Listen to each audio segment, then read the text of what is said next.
Welcome to the Seller Roundtable e-commerce coaching and business strategies with Andy Arnott and Amy Wees. Hey, real quick point there, Tomer, too, is that's a great, all of those, that's all great advice too. And what a lot of people don't do, which I always find crazy, is they don't test, right? They don't test their sales price. Even, if you're doing a volume product, even raising it by, 50 cents to a dollar per unit can make a huge difference. 100%, yeah. Not only that, but people also don't correlate that to your ACoS, right? Like if you are selling your product for more, then your ACoS actually comes down sometimes because you can now spend more money on ads in order to sell more products because you've raised your price to cover those ads. So I just want to make that quick point there, that I think that a lot of people miss that, along with all those great points you're making. Yeah, I will also say that I would usually, like when I have money in the bank and everything is fine, I would usually prefer profiting much less per unit. So instead of making $10 per unit, I would profit, let's say, $6 per unit, but sell double the units, So that makes me like $12, right? Instead of 10.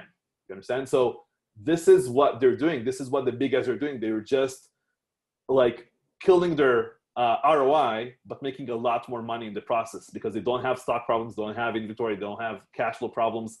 This is what they're doing. And guess what? If you sell double, what happens to bestseller badge? What happens to reviews? What happens to ranking? It affects everything, right? So you can actually stick to number one if you do this. And this doesn't mean you have to like just kill your price. This can mean you invest in a much better quality, but sell for the same price, for example, or whatever it takes. But yeah, this is what a lot of those guys are basically doing. Okay, so Tomer, in terms of Q4, there's a lot of talk right now about people are being like, oh, it's going to be crazy. You're going to sell twice as much, and it's going to be crazy. You better order 3 times as much as you sold last year, or you launch as many new products as you can. All this crazy stuff. So I'm interested in terms of your business. How are you planning for Q4? What are some of the things that you're doing to plan for Q4, and what's your formula in terms of what you're going to stock this year compared to last year? First, I think if you are still planning, it might be too late by this point of by this time that we're in. But first of all, I think if you are actively selling and everything is fine, you are growing, you should have a 3PL by now, like a third-party warehouse logistics to facilitate some of your products, because I see shipments getting canceled. I see a whole bunch of stuff going on. And this might be a complete mess in Q4, like people not receiving their products or what. I have no idea what will happen, honestly. None of us do, but everything might happen. So you kind of want to prepare for the worst, obviously. So you want to have a 3PL, you want to ship them, you want to ship there as more units than you think you need. That's what I will say. Compared to last year, we don't really, Amazon, this is going to be the best year yet, but you can say that historically for every year, and that's still true. So this is anyone can say that, and it's always going to be true, at least from right now. So I don't really have stock problems. And if you keep a lot of units in a 3PL, you can even keep them for January, February, March, and that's still going to be okay, and just plan out for next year. So worst case, you're just going to start selling those next year and you'll be fine. And one thing people need to consider in Q4 is already Chinese New Year's and other things that going to come up in the year following to this. So you want to kind of plan all of that ahead of time. Yeah. And I think another thing that a lot of people aren't thinking about as well, right, is flu season's coming up, right? So there's going to be a lot of people getting sick with the flu, thinking that they have COVID or, something like that. And, that's going to also change a lot of things in terms of, there could be new travel bans, there could be new, all these crazy things going on. So stock wise, you made a good point with the New Year's and things like that. You really have to be cognizant of those things.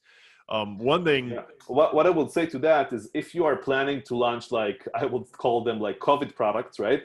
If those are the ones you plan to launch, I wouldn't recommend it. I think those are going to be crazy saturated. What I would recommend is something that might sell long-term after that as well anyway.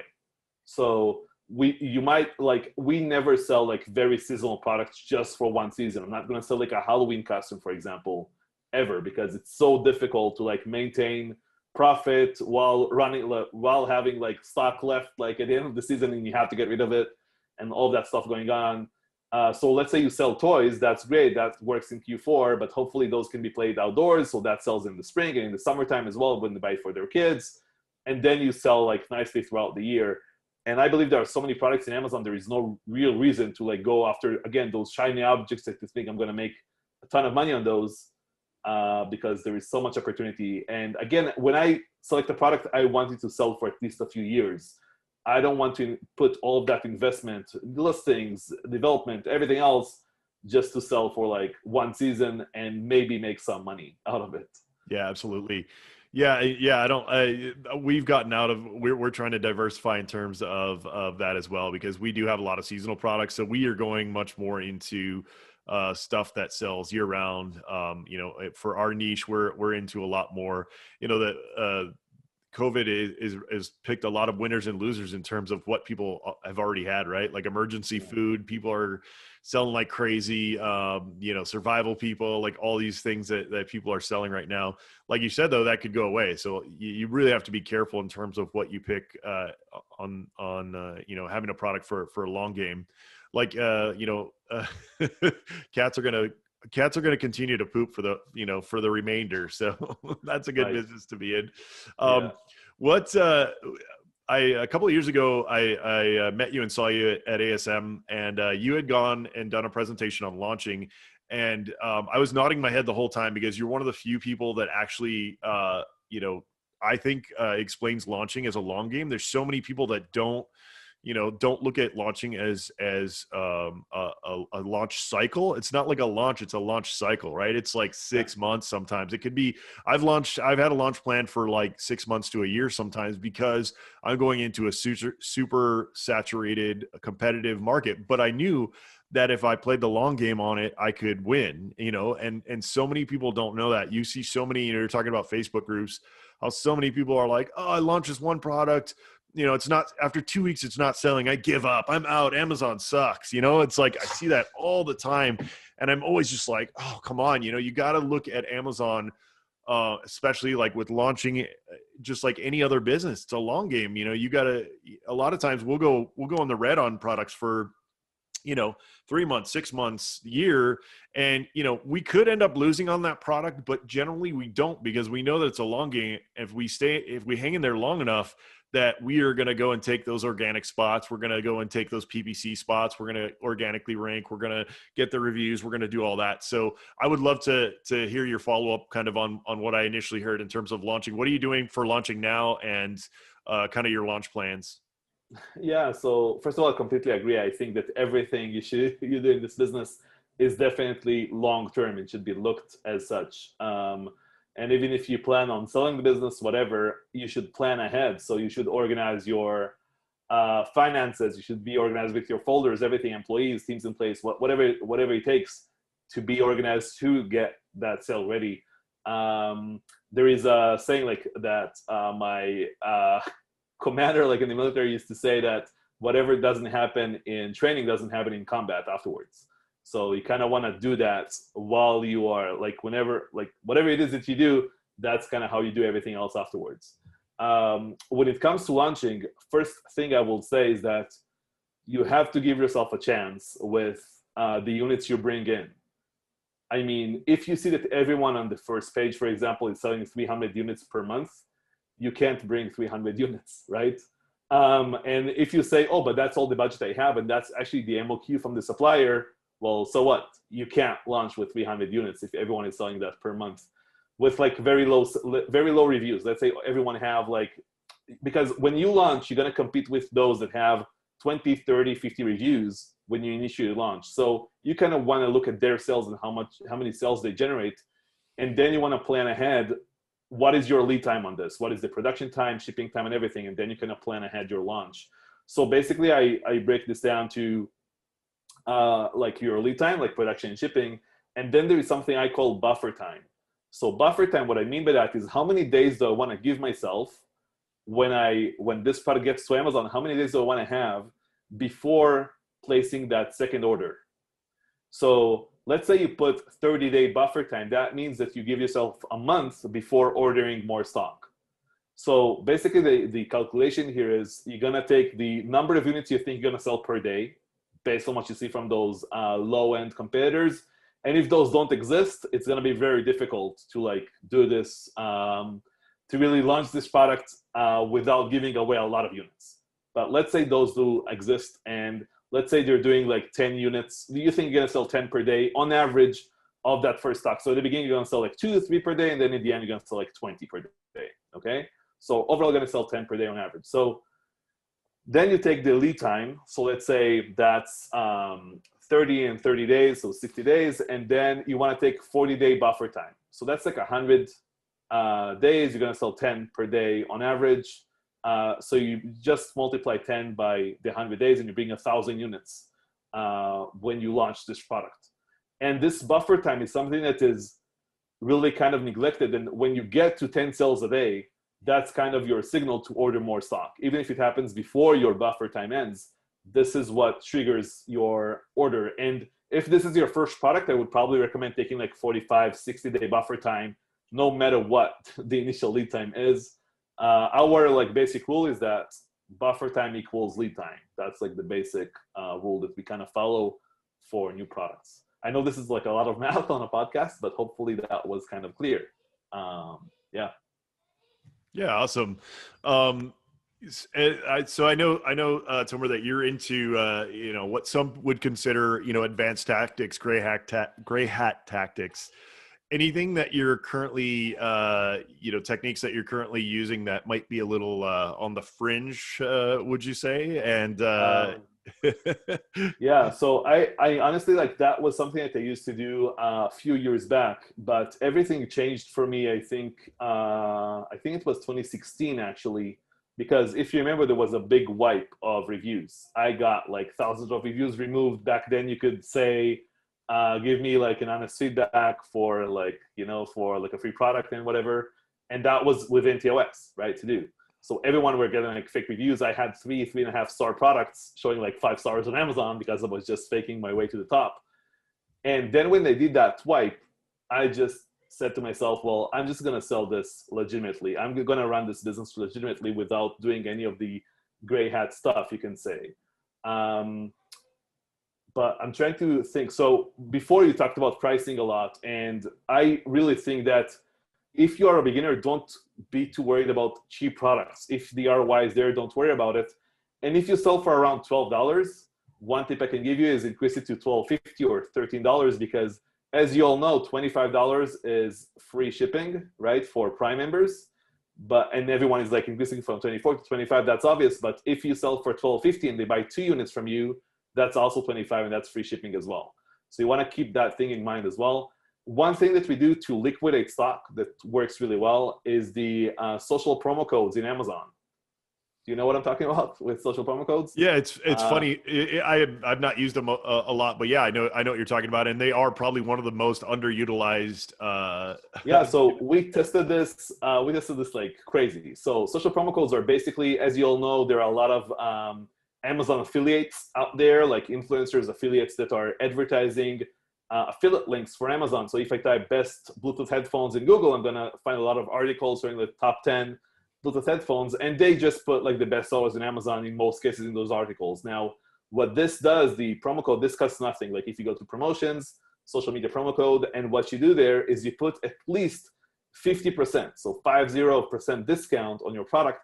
And we tested this a lot. We tried 10%, 20%, 25% to make some profit. It didn't really work out. So we only use this to liquidate products. And what you want to make sure is ticked is like the Amazon influencers and associates. And then you also want to do this like unlimited checkouts, unlimited units, so they can just buy the whole thing. And you just let it run for a few days. And that's pretty much it. That's all you do. So they get, you get a code, but they all get that code as well. And they just advertise your product. And if your product is giftable and you want to liquidate in Q4, this is like amazing to do.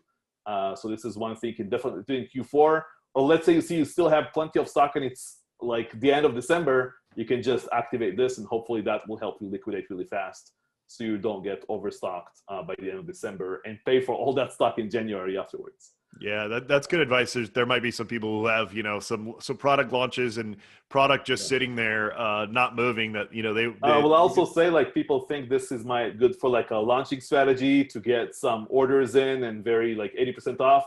From experience, it doesn't really help ranking. For some reason, this doesn't give you like ranking juice or keyword ranking or anything else. So again, we tested this and didn't really see any results other than, or like reasons to do this other than liquidate. And also you can't limit the stock you put in there. So if you actually try to do this with one of your best sellers and giving like 80% off, it might sell out and you have no stock. So be aware of that as well when you do this strategy. Yeah, the discount promotion game is kind of up, like you said, in terms of ranking, but it is still a useful tool to liquidate that old inventory to turn it back into cash that you can then reinvest. So that's great advice. Anything in terms of, so you're talking, about shiny objects and going after the latest thing. And, I continue to see that for advertising. Are you just doing PPC, or are you doing Facebook ads? I'd love to know what your marketing strategy is in terms of promoting your products. Yeah, so we tried so many things and we always just go back to PPC. Honestly, we don't really, I tried Shopify, I tried many different things that didn't really pan out for me. And I decided to just focus on Amazon and what I'm good at and what I know, familiar with. I know a lot are killing it with Facebook ads and Google ads and whatever, but I just try to stay really focused on what I know. We do use Facebook and ManyChat to like launch products to our audiences, but everything is directed back to Amazon, nothing to the Shopify store or anything else. We just really focus on Amazon. I prefer getting to sell in Amazon for ranking and not Shopify that does nothing. So that's kind of my game here. Yeah. So yeah, I like that. And we are pretty much solely focused on Amazon as well. Like you said, we did a lot of dabbling on our own website and things like that. And it just wasn't successful in terms of, marketing dollars. We had to pay so much money to get somebody to our website and to get them to convert, that the return on investment just wasn't there. Now, that being said, I am a little bit afraid of putting all our eggs in one basket with Amazon, right? So, I do like the fact that there's now opportunity in places like Walmart and, even Etsy, I think is an up and coming marketplace. Yeah. Are you in those other marketplaces just to kind of hedge your bets a little bit, or you're just all in on Amazon? Honestly, no. So this is, again, something that I cover in my coaching in detail, like when I talk to 7-8 figure sales, because that's kind of what they want to do. And I tell them, if you want to do that, great. But right now, if you are 7-8 figure sales, your time is worth a few $100 an hour or over $1,000 an hour. And if you learn about Shopify or Walmart, that's a big waste of your time. So either hire an agency or someone to do that for you, because this is Amazon, you can all agree, is a profession by now to know how to do Amazon private label. Walmart, Google ads, Facebook ads, all of those are professions as well. So once your time is worth a lot more, you kind of want to outsource everything else that you don't really know how to do. So I don't really, again, invest in those myself. And when it comes to, splitting your eggs in different baskets or whatever, I don't really believe in that, because when I started, Amy, at the beginning, you mentioned like 2014, 2015 was an amazing time. Well, I don't think it was. You had accounts getting shut down by the Chinese or whatever happened, and you couldn't do anything about it. You had no help. And now this doesn't really happen anymore. Yeah, accounts get shut down or suspended. 2 days later, they are back up and everything is fine. And Amazon is a lot more aware of those things. So I think that this time, if you want to run this business legitimately, it's the best time to actually do it this way. So in the past, like, you couldn't run it legitimately. You had to fake your way up because everyone was doing it, and that was the only way to really succeed. And now I believe it's a much more even playing field than it was before. So I don't really worry about like, the eggs in one basket type of thing, because I just keep launching more products. And if you do that, then I think you'll be okay, because if you don't launch products, your business is going to go down eventually, right? So you have to keep launching products to make it grow. But that's like, I don't really, I'm not afraid of that anymore. I was, but that's kind of gone by now. Yeah, no, I agree with you in terms of, we started in 2011, 2012. And yeah, back then, I share the story of how one Q4, we had a pretty large catalog. Just about every one of our top sellers got hijacked by the Chinese, and we lost, probably upwards of, probably 200,000 in profit easily, that year. So, Yeah, I agree with you in terms of not only that, but there's so much more training. And, if you really want to dig in, I mean, podcasts like this didn't exist when we were starting out, where, people are actually sharing what works, what doesn't work, and kind of, we were able to make the mistakes so people listening to this podcast don't have to, and can actually, hit the ground running. And that really didn't exist. I mean, you mentioned ASM, they were one of the earlier ones, but even back then they weren't super well known, right? So like the people who, got into it, it was just by luck they stumbled on it, right? It wasn't like super well known. So I think that in terms of, opportunity now, I agree with you that I still think there is a lot of opportunity there, but I also think that there has to be more, people have to be more focused on their core business and, actually, reading books like Profit First and Clockwork. And you mentioned, Robert Kiyosaki, Rich Dad, Poor Dad. I mean, to me, like back then in 2013, you could launch on Amazon and not know a lot about business and kind of make money. Whereas now I feel like you really have to know your numbers. You really have to have processes in place. You really kind of have to have a lot of knowledge in terms of, it's hard enough to manage your Amazon business, but you're mentioning, trying to manage Facebook ads and Google ads and things like that. Yeah. It just gets really hard with having to know so many different things to run your Amazon business. Yeah. And what we do, honestly, is we just keep going back to the basics: product selection, inventory management, PPC, building the team up and everything. That's the basics. That's like the foundation of this whole thing. And that's where the real money is. This is the real 80-20, right? So that's what we only focus on. And when I talk to like bigger sellers, my friends of mine and everything, I ask them like, how do you select products? How do you do PPC? How do you manage your inventory? Because that's where the money is. That's what I want to learn. I don't care about how they do Facebook ads. I don't care about how they do Amazon posts. I don't really care. Like, I care about the stuff that really has all of my money invested in this business more than anything else. So I highly recommend connecting with other sellers, even virtually, obviously, and staying in touch and really opening up your products and things like that after you have some trust with people, and basically form a small mastermind of people that you can just talk freely with each other, because you don't have to do this business alone. This can get a very this can be a very lonely business doing it yourself, but it doesn't have to be that way. So I strongly believe in masterminds and just talking to other sellers all the time. And when I started, you mentioned there was nothing, because there wasn't, but there were still events. So I went to every single event I could, and then I got some chances to speak on stage, and then I met a lot more sellers, obviously. And that's why I go to events. I go to events to meet other sellers as well. So. Yeah, absolutely. If you've been in the Amazon game for a while, normally when you go to things like what's ASM called now, SellerCon, some of those events, you probably know everything that's going to be taught, right? If you've been in this game for a while, you might learn a few things here or there, but generally, like you said, really the networking is where you get the most value at those events. And I think there are actually a few levels of learnings. So when you start, you just want to absorb as much information. So courses, YouTube videos, whatever it is, like general courses, and everything else. And that is like usually like a cheap buy-in to like learn about Amazon. Then what you want to do is go to events. So like big events like SellerCon and things like that are just big Prosper Show, all those big events. And then what they do is go to like smaller, intimate events, because what happens is when you start selling, you're going to have very different problems that are not going to be answered on stage anymore. You need that feedback from one-on-one, or from bigger sellers like you that actually get it and can give their own take on it. And I believe that the biggest way to like grow is actual mastermind, like 5 people that you get together on a Zoom call every week, every 2 weeks. I think that's the best way to actually grow. And yeah, I do that with like 7-8 figure sellers. And also I do my own event, like small event that we just pushed next year, Top Dog Summit, because of everything going on. But that's exactly what we do, like a small intimate event of like 7-8 figure sellers. And that's all who is invited, like no one with a service or no one with like tools they sell or whatever. Only Amazon sellers are invited. So the speakers, attendees are all just selling on Amazon. Oh man, I just got excluded. Damn you. I'm not coming. Forget it. No, don't beg. No.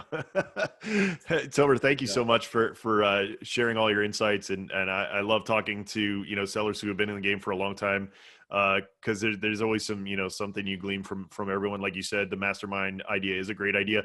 And here's the thing, folks, is you don't have to find a 7 and 8 figure seller. If you can, great.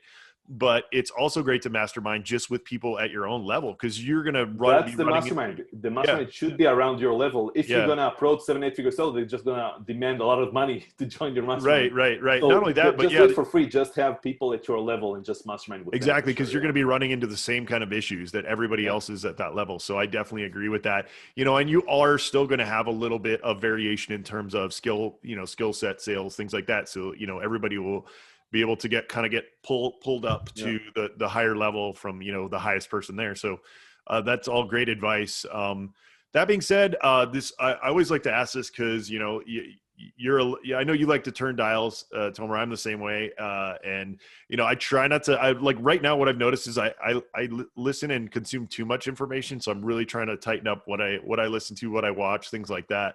But any books, motivational materials, things that you're really into right now that you would like to share with people, that has had a big influence on you. I know Amy and I have talked about Rich Dad Poor Dad and Mike Michalowicz is, we're huge fans of all their stuff, but kind of anything else both books like, Profit for, I actually listened to the podcast as well that you did with the guys. So it was really good. I love Mike he's one of those guys, when you listen to him, you just want to hang out with him, because number one, he's funny, and you can just tell he's genuine. He talks about, like, if you guys don't listen to his podcast, you just change the name, so I can't remember what it is, but his podcast is one of the most entertaining. Like, it's not only do you learn from it, but he's just hilarious. I mean, there's a whole episode where he talks about his hair plugs, going to get hair plugs and things like it's hilarious. So seek that out, guys, if you haven't. One thing I will say is that once you feel like you understand Amazon and you have a good grasp on it, I mean, this podcast is obviously great, but you don't just want to listen to Amazon podcasts and blogs and that's it. That shouldn't be all of the information you consume, because if you really want to innovate, it has to come from the outside, and it cannot come from within Amazon world. So most podcasts I listen to are completely outside of Amazon. It's like how to be a better speaker on stage, for example. That's a podcast I prefer listening to that helps me as well. And I believe that, something triggers something. So I know Amazon really well, and everything is kind of related in my life now to Amazon, right? So if I hear something, or someone who is really successful at another entire different industry, and I hear them talk, I say, oh, I can actually apply this in my own business. And that really helps. So one thing I really researched deeply in a lot of detail is customer experience, anything to do with that. Probably best book I read on that is Never Lose a Customer Again, by Joey Coleman. I don't know if you heard about that book, but Joey is amazing when it comes to customer experience. He has a podcast as well, called Experience This, with another good guy on customer experience. So that is something I would definitely listen to and learn a lot about this, because I took everything I learned about customer experience, and this is how we now get 5-star reviews for our products, just by creating a better experience for our customers, and making them want to leave us reviews. So awesome. I like that too.